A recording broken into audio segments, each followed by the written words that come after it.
अस्सलाम वालेकुम एवरीवन, रमजान मुबारक and welcome to Jahan Ramzan. हम हैं मशल और जोहेब। जी, कैसे हैं आप लोग? ठीक ठाक हैं? जहान रमजान में आप सबको खुशामदीद कहते हैं। पहले शो का और पहले इस लाइव ट्रांसमिशन का बड़ा जबरदस्त फीडबैक हमें आया है और सभी कुछ हमने इस ट्रांसमिशन का हिस्सा बनाया जो कि आपने पसंद भी किया। आज के शो में हम लोग क्या करने जा रहे हैं? आज के शो में बहुत कुछ है हमारे पास। एज यूजुअल हम हमेशा बहुत सारी बातें करते हैं, सब कुछ कवर करते हैं। तो जनाब, सबसे पहले तो हम चैंपियंस ट्रॉफी का अहवाल आपको बताएंगे क्योंकि देखिए फाइनल 4 अब डिसाइड हो गए और सेमीफाइनल्स बड़े टफ कांटे के मुकाबले होने वाले हैं। तो चैंपियंस ट्रॉफी की बात होगी, इसके साथ साथ अवामी मसाइल की तो हम बात करते ही हैं, अपने शो का हिस्सा बनाते हैं। तो गैस की शॉर्टेज उसका अहवाल देंगे, लोगों की सारी इफ्तारी कभी कई जगहों पर तो गैस के बगैर गुजर रही है तो बड़ी मुश्किल पेश आ रही है। सहरी के वक्त बहुत मसला होता है। बिल्कुल ऐसा ही है। तो रमजान में लोगों के मसाइल बढ़ जाते हैं बजाय इसके कम हो जाए, उसकी बात होगी। इसके साथ साथ हम कुछ पॉलिटिक्स की भी बात करते चलेंगे। पॉलिटिक्स में chairman Peoples Party Bilawal Bhutto Zardari की मुलाकात हुई है वजीर आजम मियां मोहम्मद शहबाज शरीफ के साथ। बड़ी ये पेशरफ्त है क्योंकि पीपल्स पार्टी को तहफुजात है जो पावर शेयरिंग हो रही है पंजाब में उसके ऊपर और दीगर भी मामलात हैं, इस पर भी बात होगी। इसके साथ साथ हमारी मॉनेटरी पॉलिसी निकलनी है 10 मार्च को। एक्सपेक्टेड है कि 100 बेसिस पॉइंट्स इंशाल्लाह फिर से कटेंगे, जिसका मतलब है कि 1% से इंटरेस्ट रेट गिर सकता है। बिल्कुल ऐसे ही। और देखिए वक्तन फवक्तन ये गिरता ही जा रहा है तो ये बड़ा खुशाइंद है, गुड साइन फॉर पाकिस्तानी जो इकोनॉमी हमारी उसके लिए। इस पर बात होगी और हम ओवरसीज पाकिस्तानी का अहवाल तो आपको बताएंगे ही जरूर। और फिटनेस की बात क्यों ना करें भाई, फिटनेस की बात भी तो क्रिकेट की तरफ। हाँ जी, क्रिकेट की तरफ आए फिर। ये अच्छी बात तो बताएं आप पहले। ओ हाँ, आज की अच्छी बात। हर दिन नया मौका होता है कुछ अच्छा करने का। आपने आज कोई अच्छी चीज की है? मैं तो रोजाना ही अच्छे काम करने की कोशिश करता हूँ, लेकिन वो पता नहीं होते या नहीं होते। जिसके साथ करता हूं मैं वो बताएगा कि भाई मैंने अच्छाई की थी। एक चीज जो मेरी जनरल लाइफ में प्रैक्टिस होती है ना, वो ये होती है कि सुबह उठ के शुक्र करना बहुत इंपॉर्टेंट होता है। आपका पूरा दिन ही अच्छे नोट पे गुजरता है। बिल्कुल ऐसा ही है।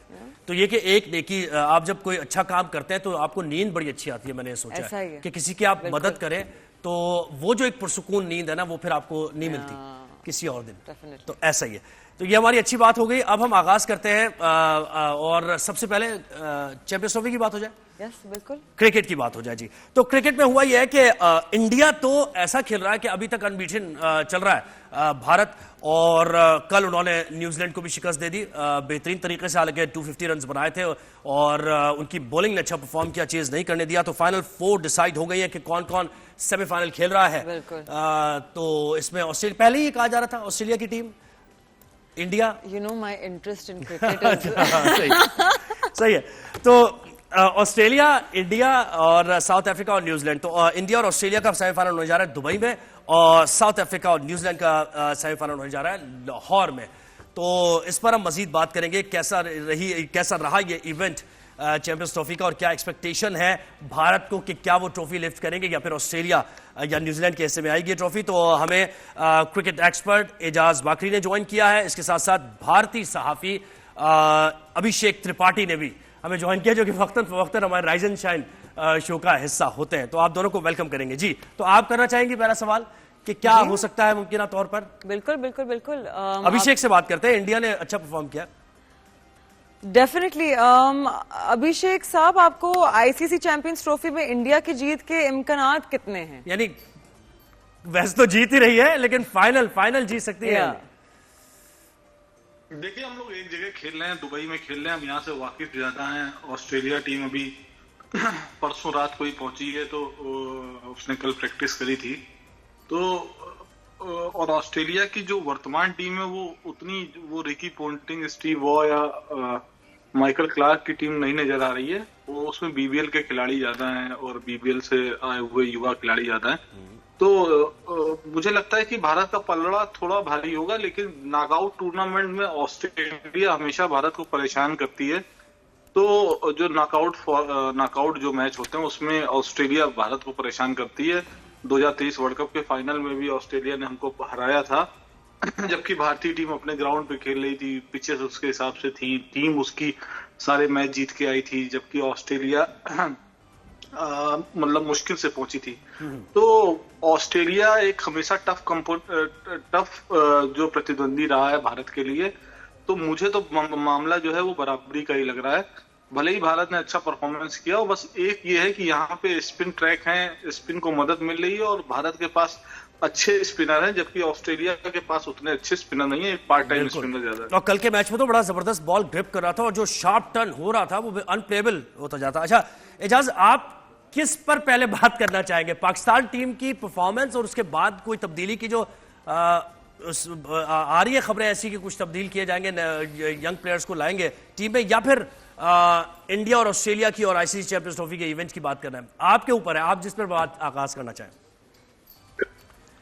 Thank you so much Zuhaib and Mashal. देखिए जैसे सीक्वेंस में अभिषेक ने बात की है, इंडिया को गो के ये एडवांटेज हासिल है, लेकिन ऑस्ट्रेलिया वाला मैच, ऑस्ट्रेलिया की जो टीम ने टारगेट चेज किया यहाँ लाहौर में इंग्लैंड के खिलाफ, उस टारगेट चेज करने के बाद हम ये दावा कर सकते हैं कि ऑस्ट्रेलिया ठीक है, उनके जैसे अभिषेक ने बोला है कि बड़े स्टार प्लेयर उसमें नहीं है, कैप्टन भी नहीं है, बट आप देखें अगर टीम के अंदर नहीं है तो हेजलवुड नहीं है, इसके अलावा मिचेल स्टार्क नहीं है और पैट कमिंस नहीं है और स्टॉनिश नहीं है, तो ऑस्ट्रेलिया के फास्ट बॉलर्स ही नहीं है। बट दुबई में जैसे इंडिया कल 4 स्पिनर्स के साथ और एक और फास्ट बॉलिंग ऑलराउंडर हार्दिक और एक फास्ट बॉलर के साथ खेला है, तो मेरा ख्याल है कि इंडिया को एडवांटेज हासिल है। और फिर अभिषेक साहब को हमें इस बात की भी एडवांस में मुबारकबाद देनी चाहिए कि हमेशा से भारत जो है ना वो पिछले 3-4 आईसीसी टूर्नामेंट्स के अंदर पहले ही उनको पता होता है। जैसे 2023 का वनडे वर्ल्ड कप इंडिया में हुआ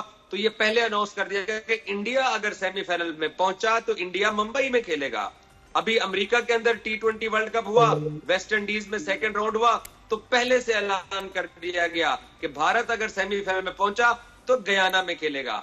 और अभी भी जैसे माइकल अथर्टन और नासिर हुसैन ने भी कल परसों कहा, फिर सुनील गावस्कर साहब ने उनको जवाब दिया कि भाई अपनी क्रिकेट ठीक करो, हमारी तरफ ना देखो, कि एक ही वेन्यू के ऊपर एक ही टीम होटल है, एक ही बस है। यहां तक कि अथर्टन ने जुमला इस्तेमाल किया कि एक ही बेड के ऊपर सोते हैं, कोई ट्रेवलिंग नहीं कर रहे हैं, सब कुछ उनको आईसीसी की तरफ से सिमिलर फेवर दी जा रही है। और फिर हमारे इंडियन दोस्त कहते हैं हाँ हम बड़ा बोर्ड है, हम फेवर ले रहे हैं, तो फिर आईसीसी की फेवर के साथ ऑस्ट्रेलिया को हरा दें।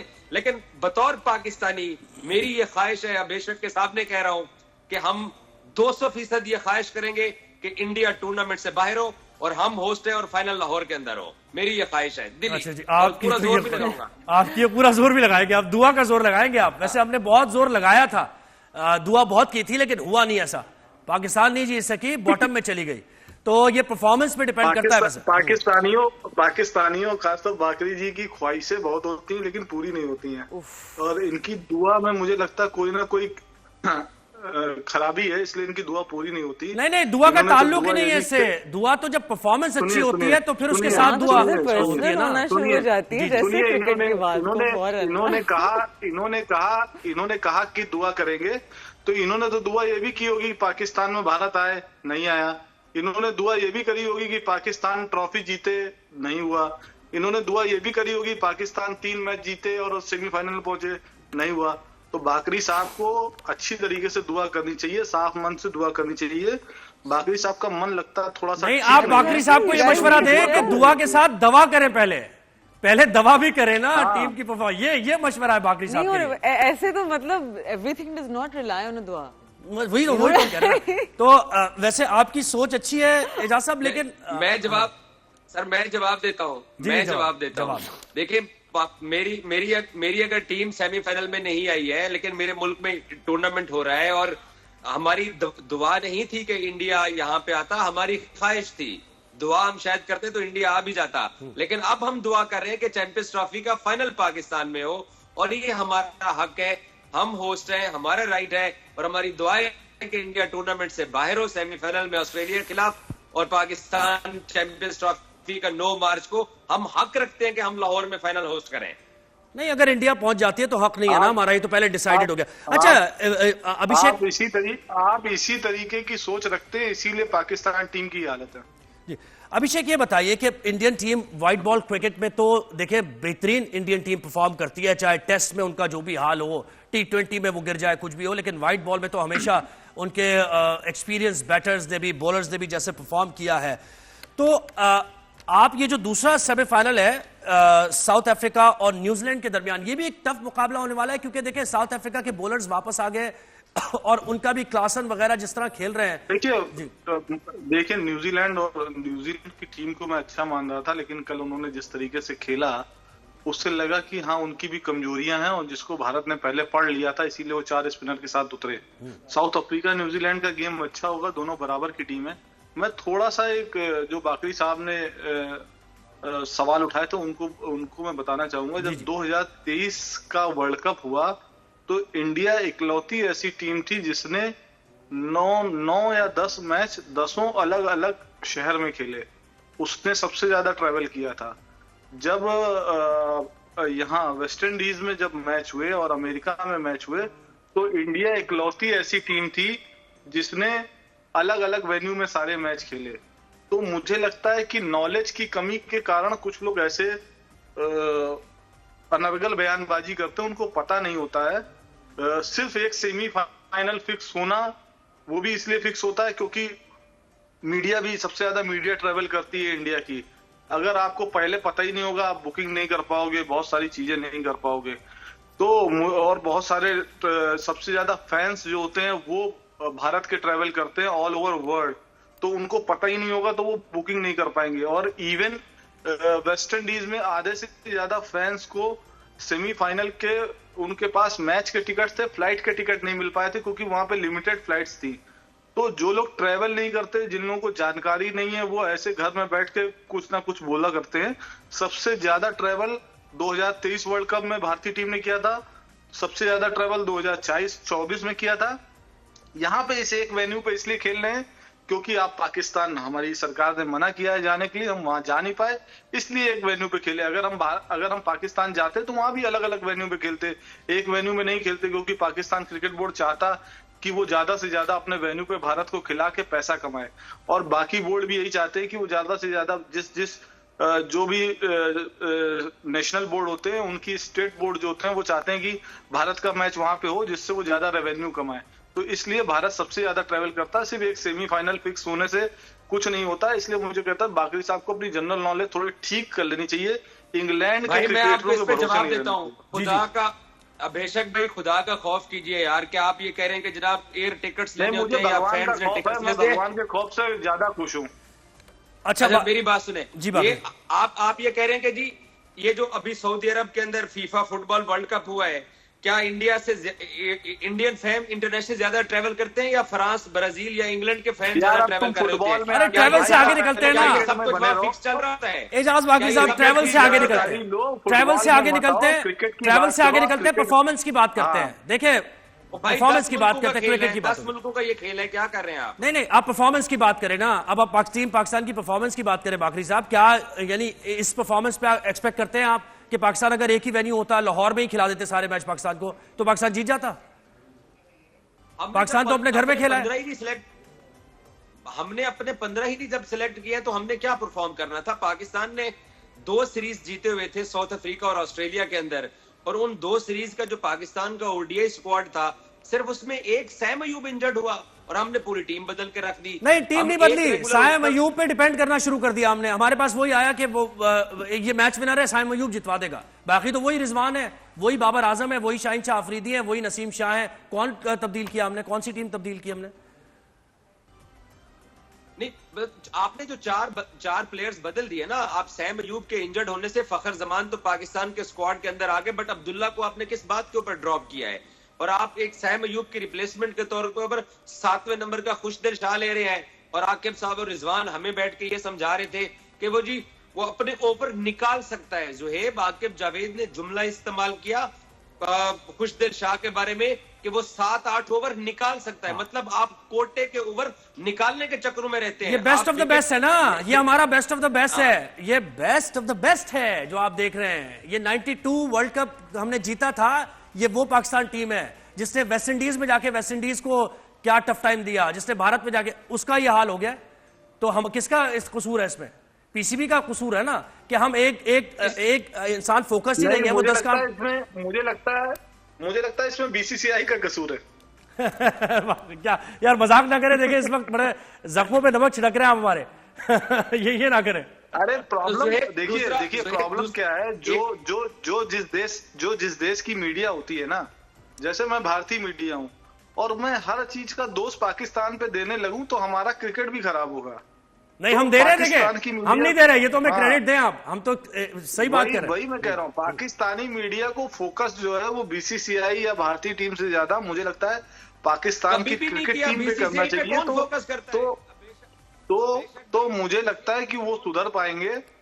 और अगर बाकरी जी जैसे लोग बीसीसीआई और भारतीय टीम और इस पे भी यही हाल होगा। आप कितनी बार सेमीफाइनल में पहुंचे हो, कितनी बार आप आईसीसी ट्रॉफी में भारत से हारे हो। मैं तो खुद चाहता हूं कि पाकिस्तान टीम जीते, कम से कम एक राइवलरी तो हो। अब लोग ये कहने लगे कि भारत और पाकिस्तान की राइवलरी की बात मत करो, राइवलरी जैसा है नहीं कुछ, वो नहीं है। हाँ, ये मुझे कह रहे थे, मुझे कह रहे थे ये बात मैं कहूंगा, आप नहीं कहेंगे। पाकिस्तान और भारत की कोई राइवलरी नहीं है, पाकिस्तान और भारत का कोई कंपैरिजन नहीं है, कोई हेड टू हेड एनकाउंटर इनका टफ नहीं होता है। पाकिस्तान का बांग्लादेश के साथ है अभी, ये मैंने कह दिया। पाकिस्तान का बांग्लादेश के साथ कोई कंपटीशन हो सकता है तो हो, भारत के साथ कोई नहीं है। तो ये एक क्रेडिट रिजवान का है। बाकरी साहब, पहले भी हमने इस शो पे बात की थी कि उसने ये दूरियां खत्म कर दी, राइवलरी खत्म हो गई, मोहब्बतें बढ़ गई, क्योंकि अब हमारा कोई कंपटीशन ही नहीं है। ये बात बिल्कुल दुरुस्त है। देखिए, हम खुद जिम्मेदार हैं, हमने अपनी क्रिकेट को खराब किया है। और दूसरी बात यह है कि हमारे प्लेयर सबसे ज्यादा जिम्मेदार हैं। चले मौजूदा क्रिकेट बोर्ड या मोहसिन नकवी को तो अभी आए हुए, उनको तो 7-8 महीने में है। बट जो एशिया कप के अंदर जो हम लोग जो रुसवा हुए, यही पाकिस्तान के बॉलर्स थे, यही बैट्समैन थे। फिर इंडिया वाला वर्ल्ड कप, फिर अमेरिका वाला वर्ल्ड कप और अब चैंपियंस ट्रॉफी। सो अब पाकिस्तान क्रिकेट बोर्ड ने यह अच्छा फैसला किया है कि इन सबको T20 क्रिकेट से तो निकाल दिया है। अभी सरकारी तौर पर ऐलान होना बाकी है, बट पूरी टीम को पाकिस्तान ने बदल दिया है। सिर्फ 2 लोग कैरी कर रहे हैं पाकिस्तान T20 स्क्वाड के, एक खुशदिल शाह को और एक सलमान अली आगा को कप्तान बना के। और ये भी आपको बता दूं कि रिजवान को पाकिस्तान की T20 कप्तानी से भी हटा दिया गया है और तकरीबन 1.5-2 महीने या 3 महीने वो कप्तान रहे हैं T20 के। वनडे के लिए 2-3 सीनियर प्लेयर्स को पाकिस्तान 50 ओवर के लिए कैरी करेगा। अभी न्यूजीलैंड 2 हफ्ते बाद पाकिस्तान टीम जा रही है और ये इस सलूक के मुस्तहिक थे कि इनको अब निकाल दिया जाए, इनको निकाला जाए, डोमेस्टिक खिलवाया जाए इनको। जी अभिषेक, ये बता दें कि ये जो हमारे 2 गोट्स हैं, कोहली और हमारे जो रोहित शर्मा जी, ये जो 2 गोट है, मुझे लगता है आपको क्रिकेटरों को निकालने से ज्यादा आपके पाकिस्तान क्रिकेट बोर्ड की ओवरहॉलिंग करने की जरूरत है। आप लोगों ने उसको राजनीति का अड्डा बना के रखा है। वहां पे आपके मिनिस्टर्स जो होते हैं पाकिस्तान क्रिकेट बोर्ड के अध्यक्ष होते हैं। अभी मैंने किसी का मैं शो सुन रहा था, शायद अकरम का शो था, उसमें वो बता रहे थे, किसका शो था मुझे एग्जैक्टली याद नहीं, कि सिर्फ एक सिलेक्टर ऐसा है जिसने आपका फर्स्ट क्लास क्रिकेट खेला, या 2 सिलेक्टर है उसमें अंपायर सिलेक्शन कमेटी में है आपके, एक कोई ऑफिसर है। बिल्कुल त्रिपाठी साहब, आप बिल्कुल ठीक कह रहे हैं, लेकिन sadly we are out of time for this. Thank you so much for being with us. और बस एक छोटी सी ब्रेक लेके हम वापस बाद आते हैं। We'll return to a topic जिसपे मैं कुछ बोल सकती हूँ। Stay with us, we will be right back. ऐसी बात है, एक ब्रेक लेते हैं। जहान रमजान में खुशामदीद। यस बिल्कुल, thank you so much for being with us. Actually पता है ज़ोहेब, कराची के मुख्तलिफ एरियाज में ना गैस लीकेजेस, शॉर्टेजेस, जो आपके पीक आवर्स होते हैं उसमें गैस आती नहीं है और फिर बाकी टाइम्स पे बहुत प्रेशर होता है गैस का। तो we need to have a little conversation about this. बिल्कुल ऐसा ही है, वो शहरी परेशान है और ये अभी की बात नहीं है, बहुत पहले से गैस की शॉर्टेज हो गई है। मुश्किल हो गया। एक तो वैसे ही महंगाई की वजह से लोग घर में पका लेते हैं खाना, तो ज़ाहिर है उनकी बचत हो जाती है। लेकिन जब गैस नहीं है तो बाहर से आपको ऑफिस जाना है, लोगों को स्कूल, बच्चों को स्कूल जाना है, गैस के सिलेंडर रखने पड़ते हैं जो इतने डेंजरस होते हैं, और कीमतें बढ़ती जा रही है गैस की। ऐसा ही है बिल्कुल। तो ये क्या, इस पर बिल्कुल हम बात करेंगे जी। तर्जुमान SSGC सलमान अहमद सिद्दीकी साहब ने हमें ज्वाइन किया। बहुत शुक्रिया सलमान साहब, आपने वक्त दिया हमें। सलमान सर, पहले मैं पूछना चाहती हूँ कि कौन से कॉन्क्रीट स्टेप्स हैं जो SCCP ले रहा है टू कॉन्कर एंड इंश्योर के अनइंटरप्टेड सप्लाई हो गैस की for domestic and industrial use. अच्छा, बिस्मिल्लाहिर्रहमानिर्रहीम। देखिए जी, जो स्टेप्स हम सबसे ज्यादा ले रहे हैं, अपने सिस्टम को रिहेबिलिटेट कर रहे हैं। हमारा सिस्टम जो है डिस्ट्रीब्यूशन नेटवर्क वो 50,000 किलोमीटर के ऊपर फैला हुआ है सिंध और बलूचिस्तान में जेर जमीन। तो उसमें बहुत सारा सिस्टम ऐसा है जो हमारा एज्ड आउट हो गया है, ऑलमोस्ट 50 ईयर्स 40 ईयर्स पुराना सिस्टम है, जो मेटल पाइप्स के थ्रू जो हमारी गैस सप्लाईज होती है। आपको पता है मेटल जो है वो उसमें करोजन भी आती है, रस्ट भी लग जाता है, तो वो चीजें over the period of time aged out हो गई है। उसको हम मैसिव रिहेबिलिटेशन कर रहे हैं। ये हमारी सालाना रिहेबिलिटेशन जो होती थी पहले, वो 150 किलोमीटर 200 किलोमीटर होती थी। लास्ट ईयर मैनेजमेंट ने इसको 1500 पे ले गए और इस दफा हम एग्रेसिवली जो है 2500 किलोमीटर को अपने सिस्टम को रिहैब कर रहे हैं। इसके अंदर दो फायदे होंगे, जो हमारी जेर जमीन गैस पाइपलाइन से लीक होकर जाया हो जाती थी, ना कस्टमर तक पहुंचती थी, ना हमें कोई उसको अकाउंट फॉर होता था, और दूसरे ये कि जो सारिश के पास प्रेशर पहुंचता था बहुत डाइल्यूट हो चुका होता था, इसकी वजह से उसको प्रॉब्लम होती थी, उसको प्रेशर नहीं मिलते थे। ये ग्रेजुअली हम अपना पूरा सुनील साहब, ये कहना बड़ा आसान, ठीक है सिस्टम एज आउट हो गया आपका, तो मुझे बताएं तो काफी कंटीन्यूअस टाइम से बेसिस हम पे जानते कोई हैं, क्या लेकिन काम वो नहीं हो रहा? अपग्रेड किस रेट पे हो रहा है, हम कब तक एक्सपेक्ट कर सकते हैं कि आपकी एज और पाइपलाइंस ठीक होंगी, और आपके शेयर होल्डर्स कब एक्सपेक्ट कर रहे हैं कि अर्निंग्स वापस ऊपर जाएंगी? देखिए, शेयर होल्डर्स के लिए तो अच्छी खबरें आने शुरू हो गई। अगर आप देखेंगे पीछे तो काफी इंप्रूवमेंट आई है हमारे शेयर वैल्यू के अंदर। लेकिन जो आपने बात की, कंज्यूमर्स की बात पे, कंज्यूमर्स पे ज्यादा फोकस कर रहे हैं हम, शेयर होल्डर्स तो ठीक ही है, कहीं और से कमा लेंगे।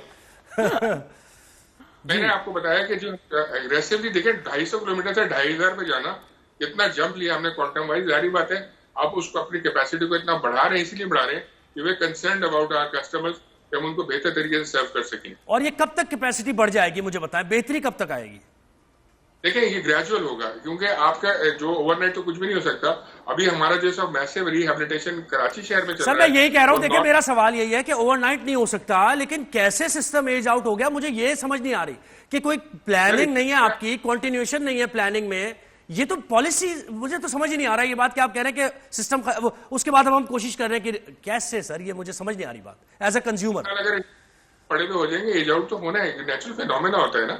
मतलब 50 साल पीरियड, 5 डिकेड्स, तो उसमें एज आउट तो उसने ग्रेजुअली होना ही होता है। और उसको रिप्लेनिश करने का जो हमारे टारगेट्स थे, मैंने आपको बताया कि प्रीवियस मैनेजमेंट के 250 किलोमीटर पे थे, करंट मैनेजमेंट उसको 2500 पे ले गई है। तो यू मस्ट अप्रिशिएट कि हमने उसको किस क्वांटम को, किस लीप के साथ हमने इसको एनहांस किया है, और because we are concerned about the customer. तो sir, keeping in line with this, SSGC की one of the highest unaccounted gas loss है, तो आप लोग मतलब क्या कर रहे हैं टू मेक श्योर के लीकेजेस और आपकी चोरी जो है गैस की वो कम हो? देखिए जी, जो चोरी की बात आप कह रहे हैं, वो लीकेजेस और चोरी मिला के हमारी अनअकाउंटेड फॉर गैस बनती है। और जो थेफ्ट है हमारा, वो मेजर कंपोनेंट है। तो थेफ्ट को अब पहले तो हम प्रॉब्लम ये होती थी कि हमारे पास कोई लॉ नहीं था, लेकिन thanks to government of Pakistan के 2016 में gas theft and recovery act जब से पास हुआ है, उसके बाद से हमें एक एडवांटेज मिला कि गैस कोर्ट्स डेवलप हो गई, हमारी जो प्रोसिक्यूशन है वो आसान हो गई, और हमने कल्प्रिट्स को जो है बिहाइंड द बार्स भी किया और अरबों रुपया उनसे रिकवर भी किया। तो ये हमारी जो ग्रेजुअल हमने थेफ्ट के ऊपर अपने काम किया है, लेकिन स्टिल अभी भी बहुत ज्यादा। अच्छा देखिए, चले सही है, अब टेम्परेरी बेसिस पे आपको रमजान में तो कुछ करना है ना, तो गवर्नमेंट ने फैसला किया कि भाई गैस लोड शेडिंग की टाइमिंग्स होंगी, यानी सहर और इफ्तार में एटलीस्ट रिलीफ मिलेगा लोगों को, लेकिन वो भी नहीं मिल रहा ना सर, उसके बारे में भी कोई अमल दरामद नहीं हो रहा ना। आप सही कह रहे हैं कि जो पहली सहरी हुई है इतवार वाले दिन, उस दिन शिकायत आई है लोगों की, और जाहिर बात है उसमें नोटिस लिया गया, प्राइम मिनिस्टर ने भी नोटिस लिया, और अफ्तार में भी ये प्रॉब्लम हमें रिपोर्ट हुई। तो देखिए, जब वो नोटिस लिया गया तो कल फौरन एक आला सतह इजलास हुआ, एन इफ्तार के बाद जो है वो सेक्रेटरी लेवल पे हुआ, और उसके बाद 2 घंटे बाद मिनिस्टर लेवल पे हुआ, जिसमें दोनों सुई कंपनीज के जो मैनेजिंग डायरेक्टर्स हैं वो मौजूद थे और उनकी आला इंतजामिया मौजूद थी, और कुछ इकदाम तय किए गए जो कि फास्ट बेसिस के ऊपर इम्प्लीमेंट होंगे। और आज जो सहरी हुई है उसमें ना होने के बराबर वो शिकायत थी, क्योंकि उन चीजों को इम्प्लीमेंट किया गया ओवरनाइट, और आज सुबह से अल्हम्दुलिल्लाह शिकायत कोई हमें इतनी मौसूल नहीं हुई। वो इकदाम क्या थे वो मैं आपसे शेयर कर लेता हूँ। जो हमारे सेल्स मीटरिंग स्टेशन होते हैं, SMS हम कहते हैं, ये हर शहर में जगह जगह बने होते हैं पॉकेट्स में, यहाँ पे हमने प्रेशर को 10% मजीद एनहांस किया। तो जो हमारे जो टेल एंड पे, फार एंड पे हमारे जो कॉलोनीज है, कस्टमर्स हैं, जो हमारे डिस्ट्रीब्यूशन हब से बहुत दूर है, जिन तक गैस पहुंचते पहुंचते डाई आउट हो जाती थी प्रेशर, उनके लिए तय किया गया कि जो जैसे शहरी के 3 बजे का टाइमिंग खोलने का, तो जी 2:15 या 2:30 बजे उनको पहले से खोल दिया जाए इनके प्रेशर्स को, ताकि उन तक जो है वो पहले पहुंच सके। ये भी हुआ, और जहां अंडर कैपेसिटी सिस्टम है हमारा नेटवर्क, उनको भी ये सेम ट्रीटमेंट दी गई कि आधे पौने घंटे पहले आज खोला गया। इसी तरह अफ्तार में भी आज हम पहले खोल रहे हैं उनको। तो एक तो ये स्टेप है। तीसरा ये स्टेप है कि गवर्नमेंट ऑफ पाकिस्तान ने 20 MMCFD इजाफी गैस देने की हमें दिया है, वो भी हमारे सिस्टम में आ जाएगी, तो हमारे पास सप्लाईज बेहतर हो जाएंगी। फिर हंगामी तौर पे कंट्रोल रूम्स बनाए गए, हेड ऑफिस में अंदर अलग बनाया गया, और जो हमारे रीजनल ऑफिस है वहां अलग बनाए गए, और वो बहुत मॉनिटर कर रहे हैं इस चीज को, और डेली बेसिस पे। इस रमजान में हम एक्सपेक्ट कर सकते हैं कि रिलीफ मिलेगा कंज्यूमर को, और वो नजर भी आएगा? कि अल्हम्दुलिल्लाह आप मीडिया में बैठे हैं, मुझसे ज्यादा बाखबर है। आज आपके पास रिपोर्ट्स जो आई होंगी वो ना होने के बराबर होंगी जो कि कल आई थी। तो बड़ा वास्ट फर्क पड़ा है जो हमने स्टेप्स लिए, और इंशाल्लाह 1-2 दिन में ये और मजीद हो जाएगा, क्योंकि आज स्टार्ट लिया। इंशाल्लाह चीजें बेहतर होंगी, हमारी भी दुआ यही है। क्यों चीजें बेहतर होनी है या नहीं होनी, लेकिन खैर दुआ तो कर से। बहुत शुक्रिया सलमान अहमद सिद्दीकी साहब, आपने हमें वक्त दिया, तर्जुमान SSGC। और इस मुल्क की सूरत हाल ये है कि मुनीर इस शहर पे आसेब का साया है या क्या है कि हरकत तेज तर और सफर आहिस्ता आहिस्ता।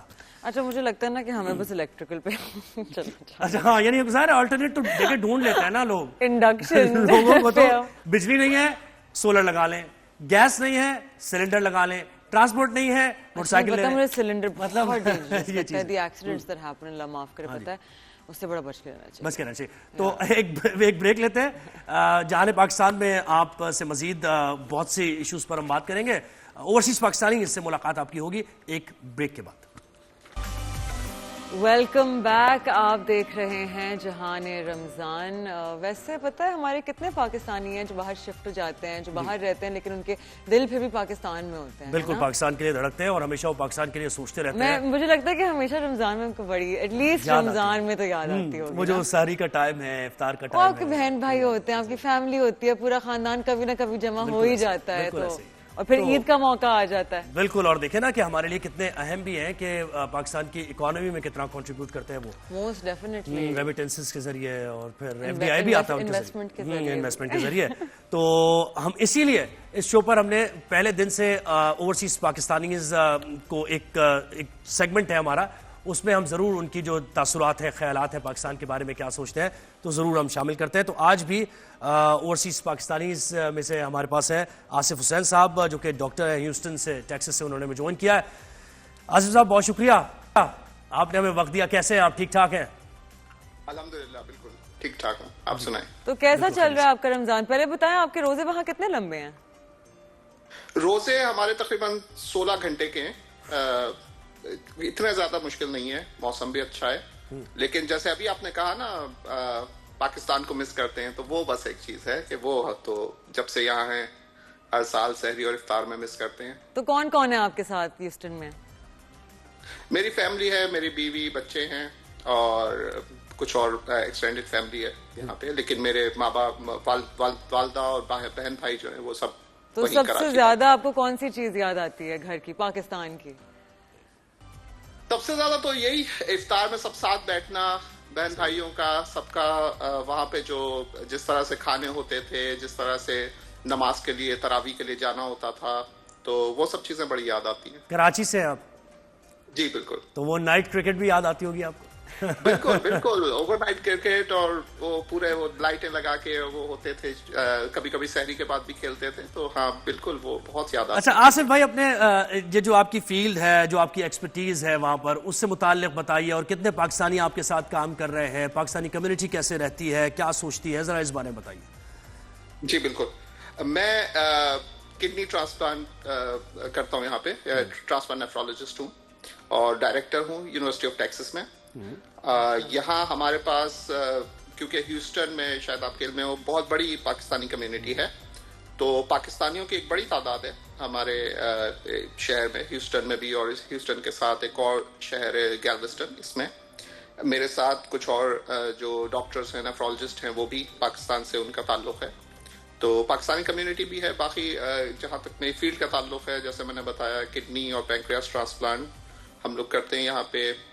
हमारे सेंटर में 100-150 के करीब ट्रांसप्लांट होते हैं जी साल के।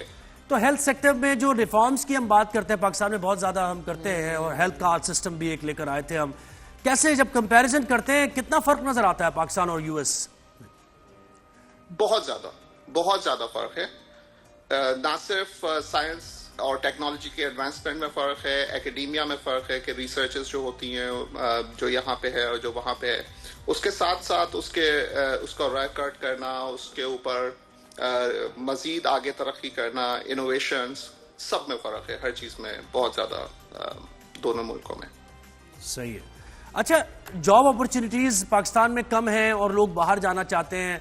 आपके शोबे से वाबस्ता जो लोग हैं, नर्सिंग स्टाफ है, पैरामेडिक्स हैं, और पाकिस्तान में तो बहुत ज़्यादा ज़ाहिर है ये बड़ी मुश्किल हालात में गुजार रहे होते हैं, सैलरी भी कम होती है, तो बाहर जाना चाहते हैं, कैसे अप्लाई करें और कितना वेल इक्विप्ड होकर वहां पहुंचे ताकि उनको जॉब मिले?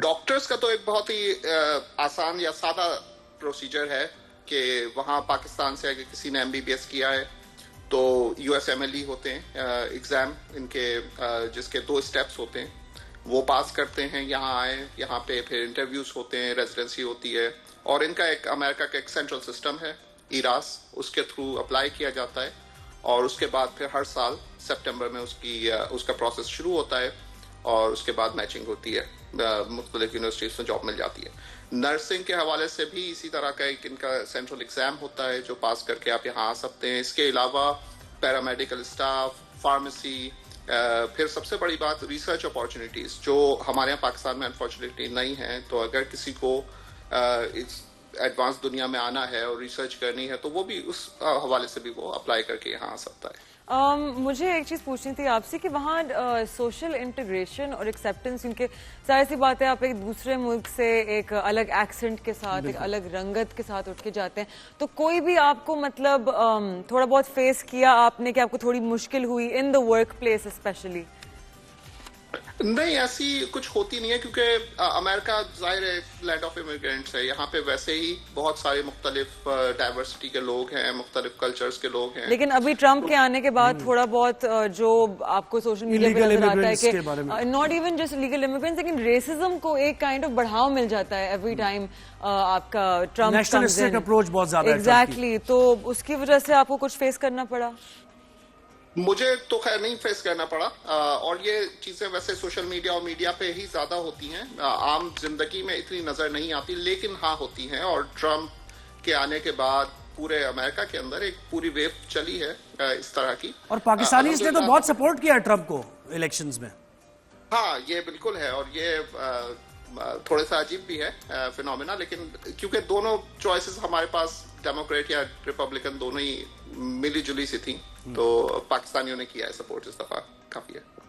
सही है, बहुत शुक्रिया जनाब, आपने हमें वक्त दिया हमारे शो पर, और आपके रोजे इंशाल्लाह अच्छे से जाएं, उनके हमारे रोजे थोड़े ज्यादा लंबे हैं जी, लेकिन ये कि ज़रा रोज़ा तो फिर जब होता है तो फिर पता नहीं चलता, अगर आप अपने काम में बिजी हैं और फिर इबादत में मसरूफ हैं तो फिर बड़ा मुश्किल काम है उनका, हो ही जाता है। जैसे अब करीब आता जा रहा है इफ्तार का टाइम और रोजे का माहौल, इफ्तार का माहौल बनता जा रहा है, तो हम भी, हमारे भी सेगमेंट्स बढ़ते जा रहे हैं, फिटनेस तक हम पहुंचेंगे, अभी फूड तक भी पहुंचेंगे, लेकिन एक छोटी सी ब्रेक ले लेते हैं। ब्रेक ले लेते हैं, ब्रेक के बाद वापस आते हैं। देखते रहिए जहान रमजान।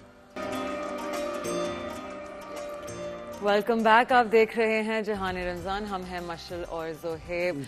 तो इस हफ्ते एक बहुत बड़ी चीज हो रही थी जो हम सब पिछले काफी महीनों से, हफ्तों से एंटिसिपेट कर रहे थे, जो था IMF की रिव्यू कमेटी, जिसने पाकिस्तान आना था मार्च 1 वीक में, ताकि $1 बिलियन की जो लोन हमें मिलनी है, the first tranche of that is suppose to come. तो आई थिंक कि हमारे जितने क्राइटेरियाज है ना, वी आर मीटिंग देम। अभी तक हमारा एक क्राइटेरिया मिसिंग था, वो भी प्रॉब्ली पूरा हो जाएगा और इस हफ्ते में, अगले हफ्ते में एट सम पॉइंट हमें क्लैरिटी मिल जाएगी वेयर वी स्टैंड। सब होपफुल हैं, स्पेशली जितने हमारे इकोनॉमिक एनालिस्ट बैठे हुए हैं, but yeah I think things are looking up. Pakistan economically काफी स्टेबल हुआ है, काफी स्टेबल हुआ है, लेकिन IMF का जो मिशन एक वक्त पहले भी आया था, तो रिफॉर्म्स की उसने बहुत बात की थी, तो हमने रिफॉर्म्स एग्रीकल्चर वाले पास तो कर दिया। चीफ जस्टिस ऑफ पाकिस्तान से मुलाकात हुई थी, तो उसमें जो सिचुएशन कानूनी और आईनी मामलात की थी और फिर दीगर जो मामलात हैं उस पर भी डिस्कस हुआ था कि आपके मुल्क में रूल ऑफ लॉ है या नहीं है, इकोनॉमिक रिफॉर्म्स आपने की हैं, FBR रिफॉर्म्स की हैं आपने, नहीं की,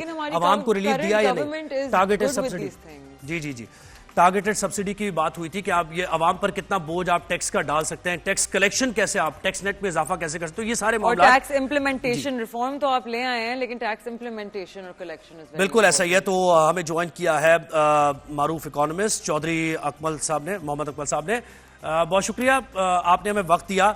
तो ये जो अब वक्त है $1 बिलियन से मुताल्लिक बात होगी, बजट तजावीज़ भी इसमें यकीनी तौर पर है, कर्ज प्रोग्राम की बात होगी, मौशी पॉलिसीज़ की भी, तो बताइए कितना अहम है ये दौरा और कितने अहम है ये $1 बिलियन हमारे लिए डॉलर्स?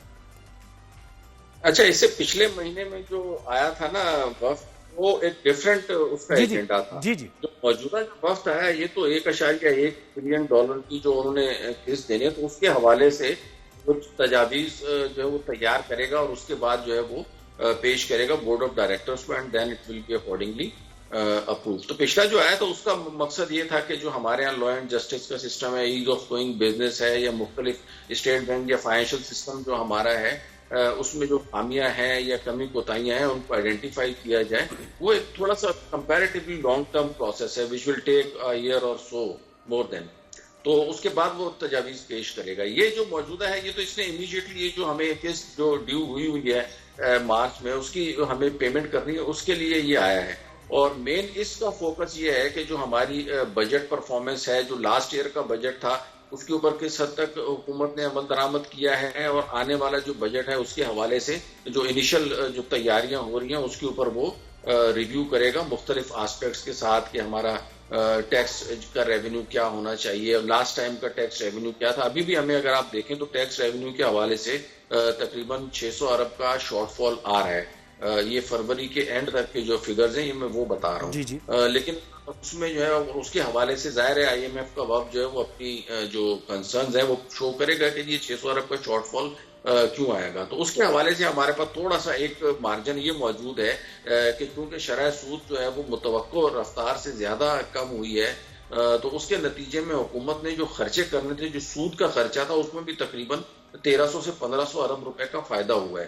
तो जो 600 अरब का खसारा है और दूसरी तरफ 1300 से 1500 अरब का फायदा है, तो नेट में अगर देखा जाए तो ये बेनिफिट है। तो इस वजह से बहुत ज्यादा उम्मीद नहीं की जा सकती कि IMF जो है ना वो पुश करेगा, लेकिन स्टिल जो टैक्स इस्लाहात है जिसे हम स्ट्रक्चरल रिफॉर्म्स कहते हैं, जो पावर सेक्टर में भी हमने करनी है, जो टैक्स के शोबे में भी करनी है, उसके ऊपर जो है वो खुसूसी तौर के ऊपर वो तवज्जो देगा। खास तौर के ऊपर प्रॉपर्टी के सिलसिले में पिछले जो है वो हफ्ते में हुकूमत भी कोई सब्सिडी देने जा रही थी, वो टैक्स के हवाले से छूट देने जा रही थी प्रॉपर्टी सेक्टर को, लेकिन उस हवाले से IMF ने बड़े खदशात का इजहार किया था, क्योंकि सबसे ज्यादा जो टैक्स एविजन है, सबसे ज्यादा जो ब्लैक इकोनॉमी है वो इसी जो है वो प्रॉपर्टी सेक्टर में है।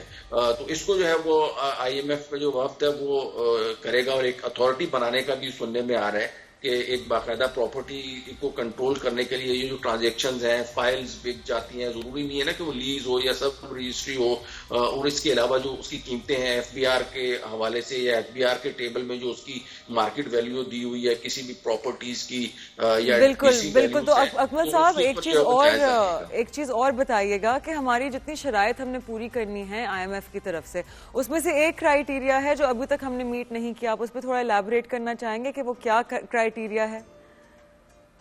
देखिए IMF के पास जो बजट के हवाले से हमने जो क्राइटेरियाज थे ना वो, या मॉनेटरी परफॉर्मेंस के, आपने जो फॉरेन करेंसी है या उसको ये फॉरेन करेंसी मार्केट है उसको आपने इंडिपेंडेंट छोड़ना है, तो उसको आप देखें इंडिपेंडेंट छोड़ा हुआ है। मार्केट डिटरमिनेंट जो है वो फॉरेक्स रेट्स हैं। इसी तरीके से इन्फ्लेशन और उसका जो डायरेक्टली IMF से तो कोई ताल्लुक नहीं है, लेकिन इन्फ्लेशन बहरहाल काफी हद तक नीचे आ चुका है, अब तो 1 से 2% के ऊपर है। तो बजटरी और मॉनेटरी एस्पेक्ट से तो हम लोग जो है ना वो आपको दिमाग जा रहे हैं, लेकिन जो डेफिशिएंसी वाला एरिया जैसे कि मैंने आपको बताया वो है स्ट्रक्चरल रिफॉर्म, उसके ऊपर प्रॉपरली वर्क नहीं हो रहा। जो रिटेलर से टैक्स लेना था तो वो टैक्स नेट में प्रॉपरली नहीं आ पा रहे। इसी तरीके से जो आपकी पावर सेक्टर है उसमें बड़े मसाइल हैं। आपका जो कैपेसिटी पेमेंट्स है वो है, बिजली की चोरी की रोकथाम है। इसी तरह इदारों की जो प्राइवेटाइजेशन करनी है और राइट साइजिंग करनी है, तकरीबन 30 के करीब जो वजारतें हैं वो आइडेंटिफाई की हुई हैं, उनकी राइट साइजिंग करनी है। तो ये सारे उस स्ट्रक्चरल रिफॉर्म्स का हिस्सा, इसके ऊपर जो है वो मेजर पेशरफ्त का जायजा जो है वो IMF का वक्त लेगा, और मेरे ख्याल में इसके ऊपर वो अपने कंसर्न्स का इजहार करेगा। अच्छा चौधरी साहब ये कहिएगा कि हमें वो ये जो हमने अपने टारगेट्स रखे थे, हम क्यों उन टारगेट्स को मीट नहीं कर पा रहे? हमने SIFC का भी क़याम किया, हमने वन विंडो ऑपरेशन भी कहा, हमने ये भी कहा कि ट्रांसपेरेंसी होगी, FDI आए तो हम जो फॉरेन इन्वेस्टर्स आ रहे हैं उनकी सिक्योरिटी होगी, सेफ्टी होगी पैसे की। कहीं हमें उस सिलसिले में पेशरफ्त नहीं हो रही। रेमिटेंसेज आ रहे हैं ठीक है, लेकिन जब तक ये नहीं आएगा FDI तो हमारी इकोनॉमी कैसे स्टेबल होगी? और फिर वो जो हम रेवेन्यूज की बात करते हैं, टैक्स कलेक्शन की बात करते हैं, आपने खुद कहा 600 अरब का शॉर्टफॉल है अभी भी, तो ये कैसे चलेगा मामला? फिर ग्रोथ का भी मसला है इसको लेकर। जो हमारे वीक एरियाज हैं ना वो 2 हैं। नंबर 1 तो FDI, वो आपने राइटली उसको आइडेंटिफाई किया। अभी तक पिछले साल से बहरहाल FDI में इजाफा हुआ है। अब तक तकरीबन जो है वो $1.5 अरब की जो FDI है, फॉरेन डायरेक्ट इन्वेस्टमेंट, वो हो चुकी है। लेकिन स्टिल हमारे यहाँ जो स्कोप है वो बहुत ज्यादा है। शोबे हमारे यहाँ काफी ज्यादा, माइंस एंड मिनरल्स हैं, आईटी का शोबा है, टेक्सटाइल मैन्युफैक्चरिंग का है, उसके अलावा travel tourism, there are number of शोबे हमारे पास अवेलेबल हैं। लेकिन उस हिसाब से एफडीआई हमारी जो है वो अप टू द मार्क नहीं है। उसके ऊपर बहरहाल हुकूमत को भी कोशिशें करनी चाहिए।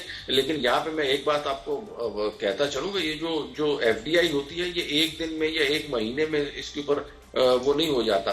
अभी भी SIFC के हवाले से जो कोशिशें की गई हैं, वजीर आजम साहब ने की हैं, जो फार्मी स्टाफ ने की, तो उसके नतीजे में आप देखें जो अभी UAE के जो वली अहद हैं उन्होंने आके विजिट किया है और हमारे यहाँ जो माइंस एंड मिनरल्स हैं उसमें इन्वेस्टमेंट के मुआहदों के ऊपर दस्तखत किए हैं। तुर्की के साथ हमारे मुआहदे हुए हैं, आज़रबाईजान के साथ हुए हैं और दीगर ममालिक भी आप देखेंगे आहिस्ता आहिस्ता जो है ना वो चीजें आपको बेहतरी की तरफ जाती हुई नजर आना शुरू हो जाएंगी। इससे पहले तो जो है ना बिल्कुल स्टेटस को पोजीशन थी कि जी बोल तो रहे थे कि जी हो रहा है, लेकिन नजर नहीं आ रहा था। लेकिन चूंकि लॉन्ग टर्म जो है ना वो डिसीजन है, तो लॉन्ग टर्म डिसीजन फौरी तौर के ऊपर अगर आप चाहें कि रिजल्ट देंगे, फौरी तौर के ऊपर उनका रिजल्ट नहीं आता, इट टेक्स टाइम। और अब जो है ना वो आहिस्ता आहिस्ता आपको चीजें जो वो मिच्योर होते हुए नजर आएंगी। FDI के एस्पेक्ट से भी आपको नजर आएंगी और दीगर जो हमारे जो फाइनेंशियल अकाउंट जो हमारा इस वक्त सबसे बड़ा प्रॉब्लम है ना, जो लायबिलिटीज हमने पे ऑफ करनी है, तो हुकूमत जो है वो कर्जों को रोल ओवर करवा रही है और पे करने में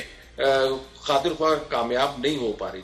तो वो हमारे ऊपर एक बर्डन बढ़ता जा रहा है, उसको एड्रेस करने की बहरहाल हुकूमत को जरूरत है। उस तरफ IMF तो इतना कोई खास फोकस नहीं करेगा। बिल्कुल, लेकिन अकमल साहब अगर sorry to cut you off, वो हमारा मुल्क पिछले जो 12 महीने हमारे गुजरे हैं, जो जिसका क्रेडिट ऑनेस्टली हमारी करंट गवर्नमेंट को जाता है, उन्होंने बहुत एफर्ट किया टू कंट्रोल इन्फ्लेशन, स्पेशली जब आपकी inflation got to at some point 30+%।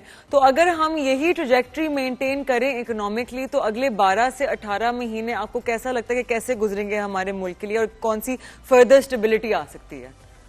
देखिए, अगले 12 से 18 महीने की अगर आप प्रेडिक्शन मांगेंगी ना, तो वो बहुत सी चीजों के ऊपर डिपेंडेंट है कि वो किस तरीके से जाएंगी, लोकल भी और इंटरनेशनल भी।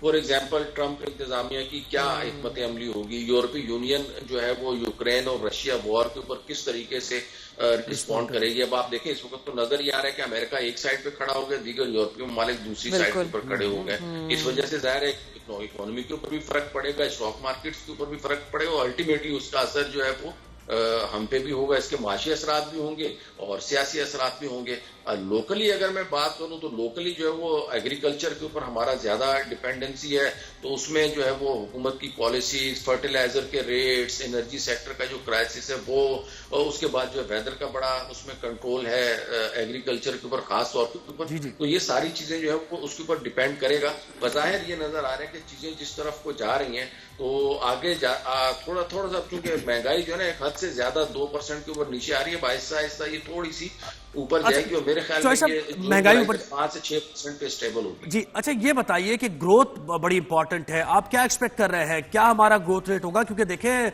जब इकोनॉमी चलेगी नहीं तो लोगों के पास पैसा नहीं आएगा, और जब पैसा नहीं आएगा तो वो टैक्स देने की पोजीशन में ही नहीं होंगे। ऑलरेडी आप देखें कि हमारा जो पिसा हुआ तबका है, गरीब लोग हैं, वो तो बिल्कुल बदहाल है, यानी उनको तो जिंदगी गुजारना मुश्किल है, लेकिन आप टैक्स का बोझ उन्हीं पर डाल रहे हैं। तो ग्रोथ कैसे हम बढ़ा सकते हैं और कितना आप समझ रहे हैं 3% पर जा सकती है ग्रोथ? जी, जो IMF की भी जो प्रोजेक्शन है और मिनिस्ट्री ऑफ जो वजारत खजाना है उसकी प्रोडिक्शन यही है कि 2.5 से 3.5% के दरमियान जो है ना वो हमारी GDP ग्रोथ रहेगी। लेकिन अगर देखा जाए तो ये 2.5 से 3.5% की ग्रोथ जो है ना वो कोई इतनी ग्रोथ इन द सेंस नहीं है कि 2.5% से ज्यादा रेट से तो हमारी आबादी बढ़ रही है। और इसकी मिसाल मैं बिल्कुल ऐसी दूंगा कि कोई एक फैमिली है, उसमें जो है ना जो हर साल जो है वो एक बंदे का तो इजाफा होता जा रहा है, लेकिन उस हिसाब से उसकी इनकम नहीं बढ़ रही। तो हमारे यहाँ आबादी में जो है ना इजाफा वो भी तकरीबन 2.5 से 3% है और हमारी GDP ग्रोथ भी तकरीबन 2.5% है। हालांकि पिछले दिनों में तो पिछले सालों में तो ये माइनस में भी चली गई थी। तो 2.5% अगर आप ग्रोथ करेंगे तो आप समझिए आप नेट टू नेट है, यानी उतनी आपके काम करने वाले लोगों में इजाफा हुआ है और उतनी आपने ग्रोथ की है। तो एक्चुअल में वो ग्रोथ जो है वो या रियल ग्रोथ जो है वो आप उसको नहीं कह सकते।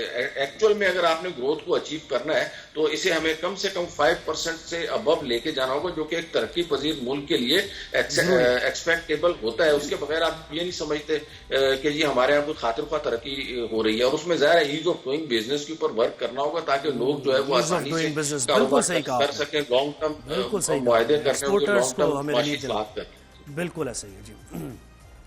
Thank you so much for being with us Akmal साहब, आई अप्रिशिएट इट। और हम बस एक फिर छोटी सी जी बिल्कुल हमें ब्रेक लेना है, लेकिन देखें बात यही है, उन्होंने सही कहा कि ईज ऑफ डूइंग बिजनेस बहुत जरूरी है अगर आपने ग्रोथ रेट बढ़ाना है, क्योंकि देखें अगर ग्रोथ हमारी मॉनेटरी पॉलिसी भी फिलहाल एक्सपेंशनरी इसी वजह से है ताकि आपके इंजेक्शन ऑफ इन्वेस्टमेंट वापस इकोनॉमी नहीं, लेकिन देखें ना बात यह है ना कि इन्फ्लेशन तो आप कह रहे हैं सिंगल डिजिट में आ गया, ठीक है, लेकिन आप इंटरेस्ट रेट क्यों नहीं आ रहा आपका सिंगल डिजिट में? बात ही है ना सर। नहीं मतलब उनके थोड़े बहुत they have to make that profit on top of that as well, that's just the way that interest rates और इन्फ्लेशन की जो कोरिलेशन है वो इसी तरह से काम करती है कि this is slightly delayed response also. सही, तो इसमें मजीद भी बात होती रहेगी।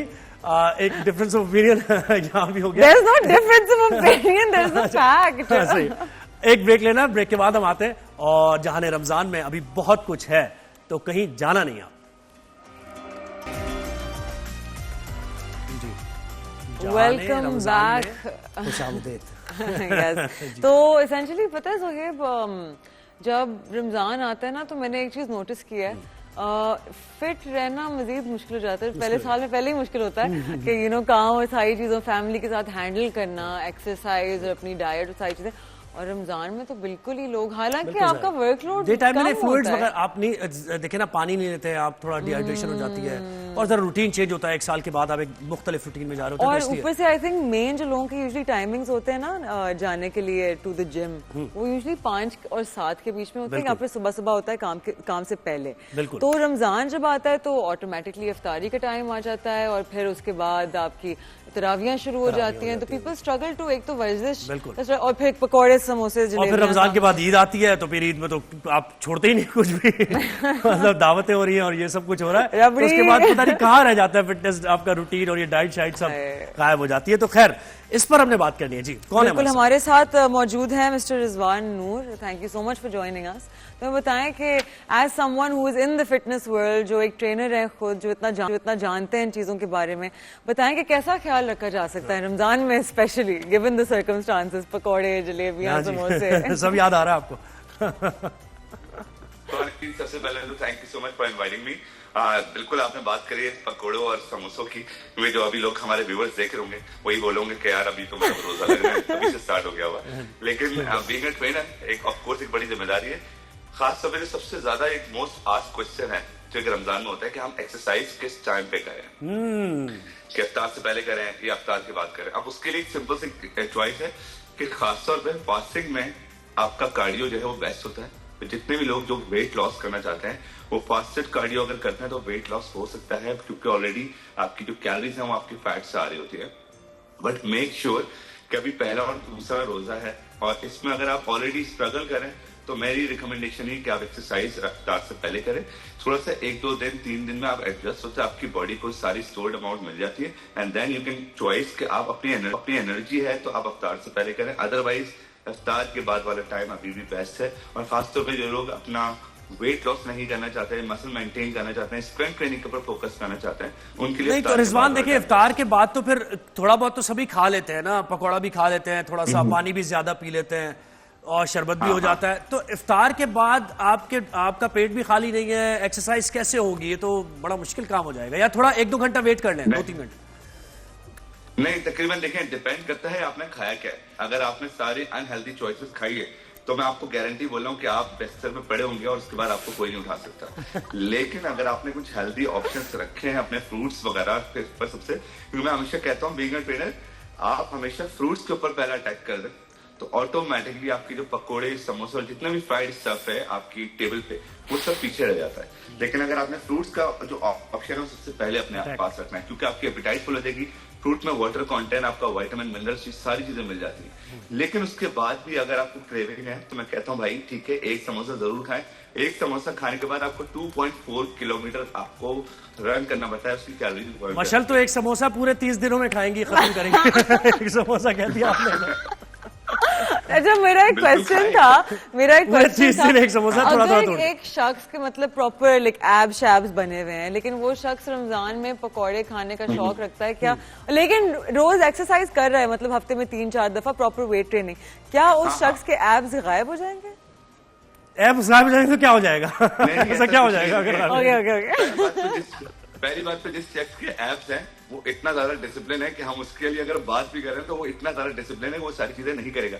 लेकिन मैं कहता हूं कि अगर आप खाने वाले हैं, आप जितना खा रहे हैं उतना आप बर्न कर लें, आपको कोई मसला नहीं। आप एक समोसा के आप 2 पकौड़े भी खाएं उसके साथ, सब कुछ खाएं, लेकिन उसके बाद आपकी जो एक्सरसाइज है उसको आपको पूरा डिसिप्लिन करना पड़ेगा। आपकी फिजिकल एक्टिविटी में आपकी नमाज, आपकी तरावी, सारी चीजें आ रही है। और एक्सरसाइज भी अगर वो 1 घंटा कर रहा है तो फिर आप अच्छा, आइडियल वर्कआउट क्या हो सकता है रमजान में जो सबके लिए, फिटनेस फ्रीक की बात नहीं कर रहे हम, आम लोगों के लिए भी एक वर्कआउट क्या हो सकता है नॉर्मल, एक जरा मॉडरेट? एक मिसकंसेप्शन इनसे दूर करवाना चाह रही थी रिजवान। ये जो हमारे यूजुअली जो लोग जिम के इतने आदी नहीं होते और सोच रहे होते हैं कि हम कौन सा प्लान नहीं, ज़ोहेब बहुत फिट है माशाल्लाह से, तो वो लोग जब सोच रहे होते हैं ना जिम जाने के लिए, बहुत लोगों में एक कॉमन मिसकंसेप्शन है कि अगर आप वेट ट्रेनिंग करेंगे तो आप बल्की हो जाएंगे, लेकिन actually weight training fat loss के लिए बहुत अच्छा है। तो आप इस पे थोड़ा बात करना चाहेंगे? बिल्कुल है, बिल्कुल, क्योंकि देखें स्ट्रेंथ ट्रेनिंग जितने भी लोग नहीं करते हो, खासतौर पे उम्र के एक ऐसे डेकेड में जहाँ पे 40-50 साल अगर आपकी उम्र हुई, तब भी अगर आपको और बेहतर अपनी जिंदगी की फंक्शन करना है तो स्ट्रेंथ ट्रेनिंग ही है जो कि आपको अगले 10 साल भी काम कराएगी। स्ट्रेंथ ट्रेनिंग के ऊपर फोकस लाजमी करें। और रमजान में खास तौर पे ना लोग रमजान में एक सबसे ज्यादा जो चीज बेच रहे हैं ना कि वेट लॉस चैलेंज, ये वेट लॉस चैलेंज नहीं है, रमजान की जो नेमतें हैं उसको एक्सेप्ट करें और एक्सेप्ट करने के बाद वो सारी चीजें यूटिलाइज करें तो बेहतर। देखिए नाम ही एतदाल का है ना, ये सारा जो बिल्कुल एतदाल से जिंदगी गुजारने का नाम है ना, ये जितनी भी इबादत भी है या आपको जो भी दीन की तरफ से जो रहनुमाई मिली है वो एतदाल का नाम है। अच्छा ये बताएं कि हाइड्रेटेड रहने के लिए पानी की कमी आपके अंदर ना हो, हाँ वो कैसे? रहने के लिए तो मैं ऑलरेडी कितने लोग हम लोग देखते हैं कि स्टोरी पे इतना ज्यादा जो है ना वो पानी पी रहे हैं। तो पानी ऑफ कोर्स हमारा जो अफ्तार से लेके सहरी तक है उसको पानी को जबरदस्त रखें। प्लस मेरी एक और ऑप्शन है कि आप अपना डिटॉक्स वाटर बना लें, आपके जितने भी फल फ्रूट्स वगैरह होते हैं उसको आप पानी के अंदर डालें, 1 से 2 घंटे में उसका जितना भी एक्सट्रैक्ट है। और मटन कढ़ाई अगर सामने आ जाए तो फिर क्या करें? यार आपको मटन कढ़ाई वही पसंद है ना? मटन कढ़ाई ऑफ कोर्स पहले रोजे में सारे लोगों ने, सैटरडे का दिन था और उस दिन उन्होंने लोगों ने जाके बंस रोड पे सारे नवाजमात कर लिए। जी समझ में नहीं आ रहा, पहले रोजे भी अगर आप पता है इसकी टर्म ये मटन कढ़ाई फोड़नी है इसको कैसे कहते हैं? फोड़ने का तो कुछ भी कर सकते हैं। सही बात है। बहुत शुक्रिया आपने हमें वक्त दिया और बताया कि भाई फिटनेस कैसे आप रख सकते हैं थैंक यू सो मच के दौरान, और आपको मजीद भी हम जहमत देते रहेंगे अपने शो में वक्तन फवक्तन। तो ये करना है मशल।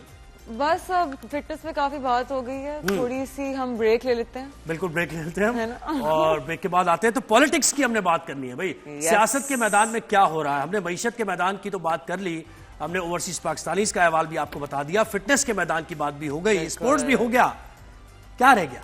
पॉलिटिक्स रह गया। तो पॉलिटिक्स की बात होगी एक ब्रेक के बाद। खुशामदीद, आप देख रहे हैं जहान रमजान, हम हैं मशल और ज़ोहेब। तो ज़ोहेब हमने बहुत सारी बातें कर ली, हमने गैस पे बात करी, जो शॉर्टेजेस हो रही है, हमने फिटनेस से बात कर ली, हमने ओवरसीज पाकिस्तानी से बात कर ली, हमने क्रिकेट पे बात कर ली, वेल क्रिकेट पे आपने बात की एंड तो हमारे पास एक टॉपिक रह गया। हमारे पास एक टॉपिक रह गया और बहुत ही इंपॉर्टेंट टॉपिक है ये, क्योंकि देखिए ये उनसे जुड़ा हुआ टॉपिक है कि जिन्हें मुल्क की तकदीर के फैसलों की तकदीर के फैसले करने हैं पार्लियामेंट के अंदर बैठकर, तो पॉलिटिक्स कहाँ जा रही है इस पर नजर रखना हर पाकिस्तानी का फर्ज भी है, जिम्मेदारी है, क्योंकि पॉलिटिकली अवेयर होंगे आप तो एक सही जमात को आप वोट देकर पावर में लेकर आएंगे। तो इसलिए पॉलिटिक्स की बात करना जरूरी है। तो जब पॉलिटिक्स की बात होती है तो हुकूमत की भी बात होती है और ऑपोजिशन की ज्यादा बात होती है, क्योंकि ऑपोजिशन से ही जमहूरियत और मतलब ये सारे मामलात बेहतरी की तरफ जाते हैं, स्ट्रेंथन होते हैं, क्योंकि तनकीद होती है। तो अभी Bilawal Bhutto was there to meet हमारे प्राइम मिनिस्टर शहबाज शरीफ, तो हमने थोड़ी पूछताछ करनी है ताकि हमें समझ आए कि what was the goal of that meeting. Peoples Party के मामला पर तो हम बात करेंगे, क्योंकि वो तो मामला पंजाब से मुताल्लिक चल रहे हैं कि पावर शेयरिंग और पंजाब की पीपल्स पार्टी की क़यादत मुतमईन नहीं है, लेकिन एक दूसरी तरफ पाकिस्तान तहरीक इंसाफ के मामला भी चल रहे हैं।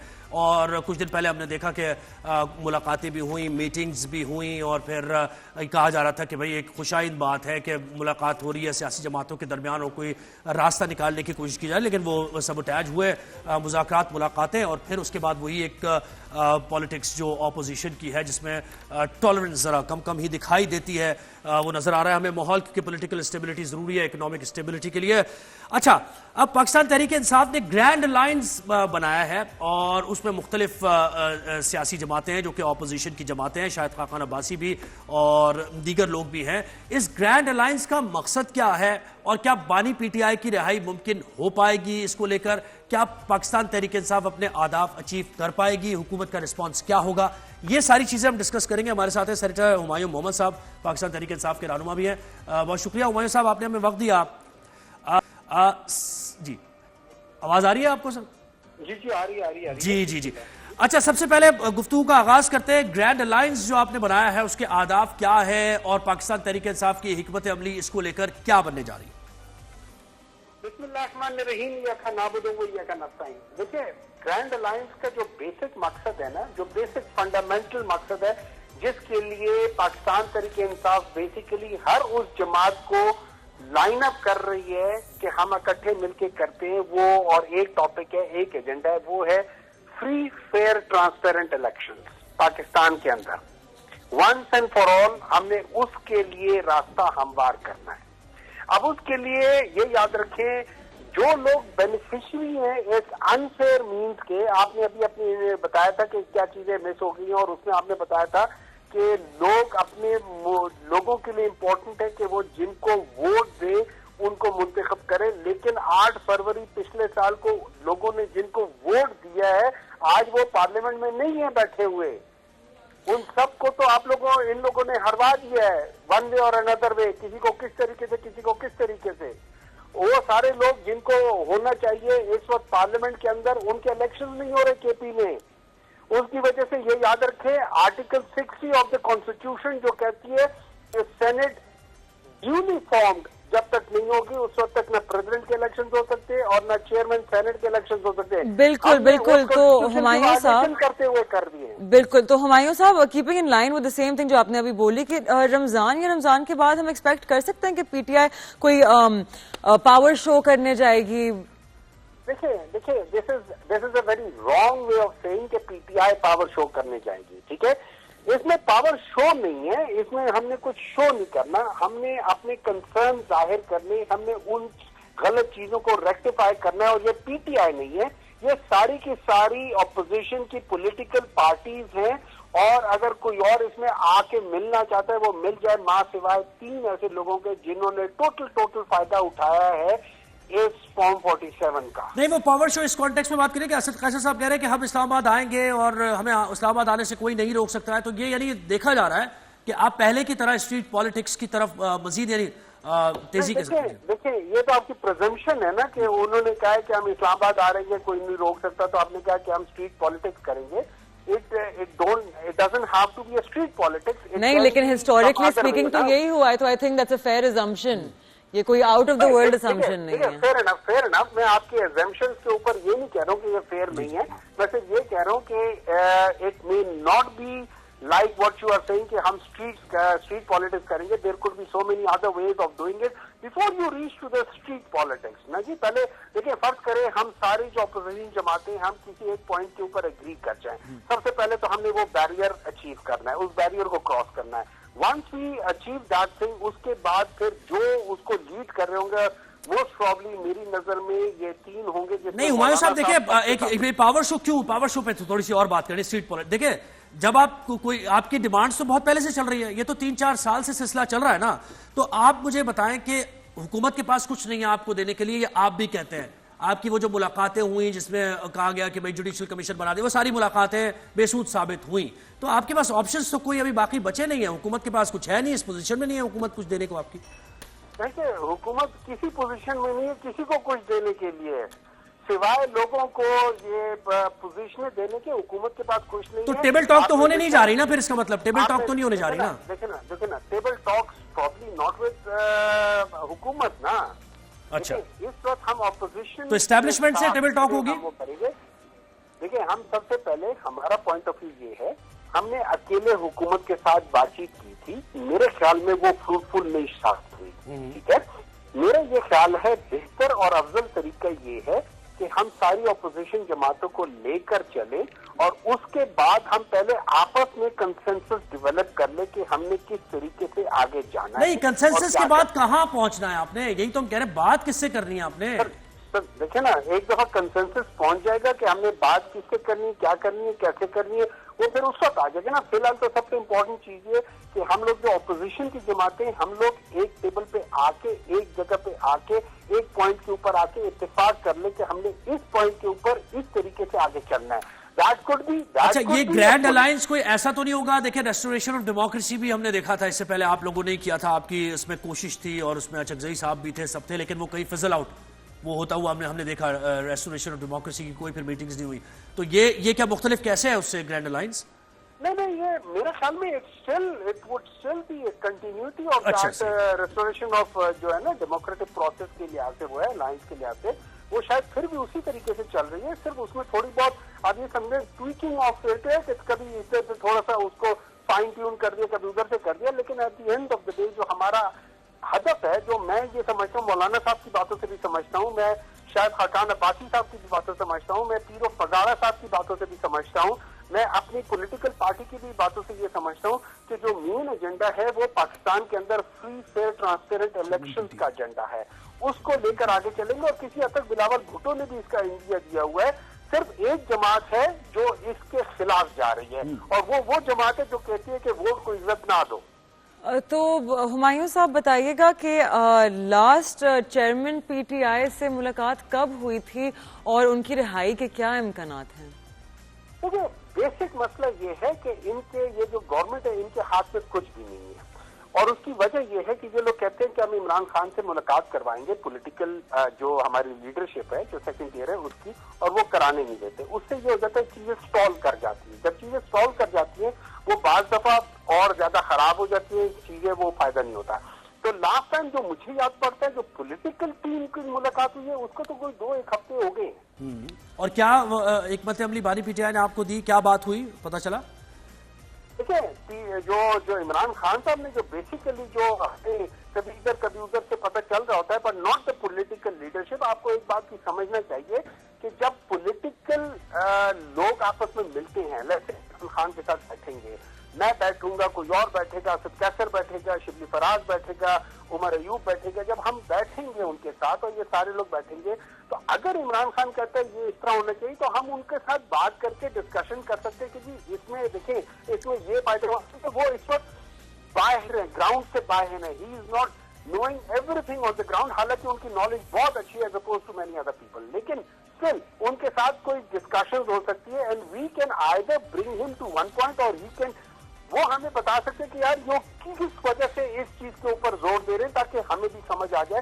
क्योंकि बाज़ दफा ये हो जाता है, जो बाज़ लोग जो विजनरी लोग होते हैं ना, वो जिस पॉइंट के व्यू हुमायूं साहब, कोई आप और मैं उस वजह से ना देख रहे हो, आपसे कोई बैकडोर राबते एस्टेब्लिशमेंट से आपके हैं, कोई बातचीत हो रही है या नहीं हो रही, बिल्कुल कट ऑफ है?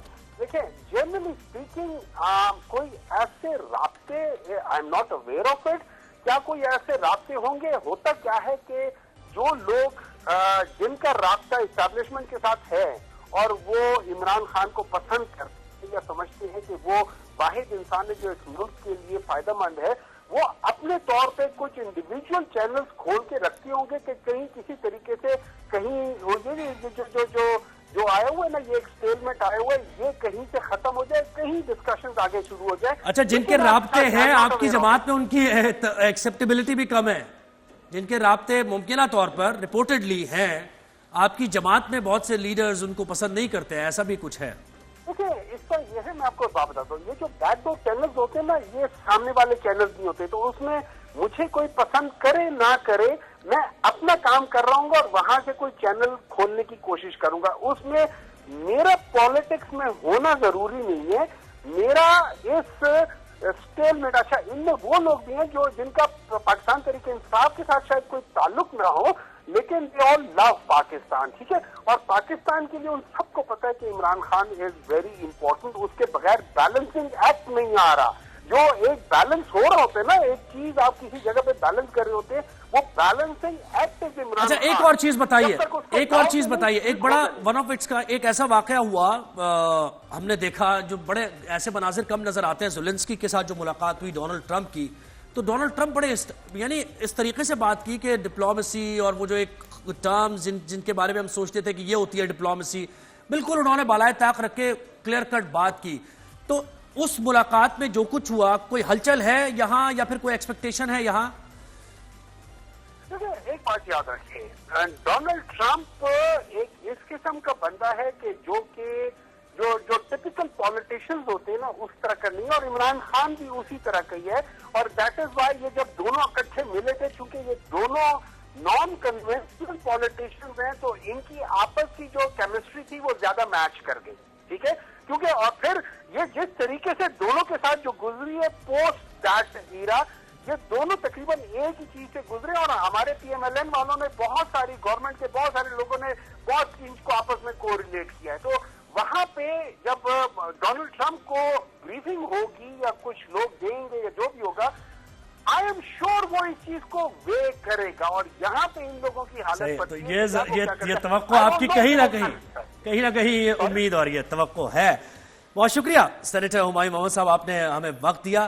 तो जनाब, ये पॉलिटिक्स की बात और ऑपोजिशन की हिकमत अमली की बात। तो अब शो का वक्त खत्म हो गया, हमारे इस पार्ट का वक्त खत्म हो गया, और अब 4 से लेके ऑनवर्ड्स आपको मंशा और जाले ज्वाइन करेंगे। और रमजान का इफ्तारी का ज़ाहिर माहौल होगा। रमजान ट्रांसमिशन ही है, इसमें मुफ्तियान कराम होंगे, दीन की बातें होंगी, नातिया कलाम होंगे, और अच्छी बात भी की जाएगी और नेकी का भी की तरफ तरगीब दिलाई जाएगी। तो बड़ी जबरदस्त एक हमारी ट्रांसमिशन जारी है रमजान के सिलसिले में, खुसूसी ट्रांसमिशन। तो मैं और आप इजाजत लें। बिल्कुल बिल्कुल, thank you so much for watching, और हम मिलेंगे सेम टाइम सेम प्लेस कल आप लोगों से। अपना ख्याल रखिए। अल्लाह हाफ़िज़।